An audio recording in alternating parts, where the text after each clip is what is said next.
So hello नमस्ते टासिदिले फ्यापुल्लो अन्त अहिले दिवाली तिहारको मौसम छ वरिपरि हैन। सो यता लो सिलिगुडीको तपाईलाई देखाउँछ है। यहाँ वेदर त भन्नु पर्दा दामी छ, गरम धेरै कम्ती भएको छ पहिला भन्दा, राम्रै छ वेदर।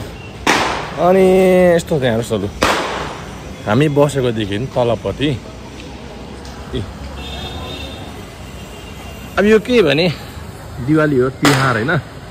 यस्तो हुन्छ नि, यहाँ यस्तो दियाहरू बेच्ने, फुल बेच्ने, यतापट्टि यस्तो भगवानको फोटोहरू बेच्ने हैन।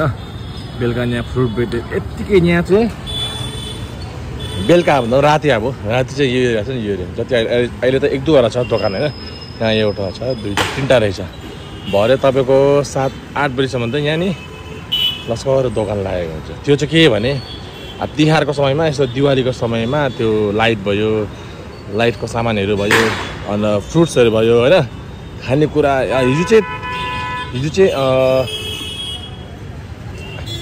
धनतेरस थियो हैन। हिजो धनतेरसको दिन चाहिँ यहाँ चाहिँ कुच्चो बेच्ने हुन्छ, म्याक्सिमम कुच्चो बेच्ने कुरा थियो।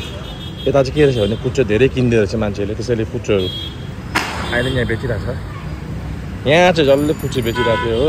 आज चाहिँ बेलुका पुरै हुन्छ, यहाँ दोकानहरू हुन्छ। त्यो टेम्पोरेरी यस्तो अब फेस्टिभलको समयमा चाहिँ यति बेला उनीहरूले यसरी टेबल राखेर स्टल राखेर बेच्ने गर्छ क्या। बेलुका यहाँ त भिड हुन्छ नि मान्छे हो। हो लु, यो चाहिँ हो सिलगढी। ल bye bye, see you soon.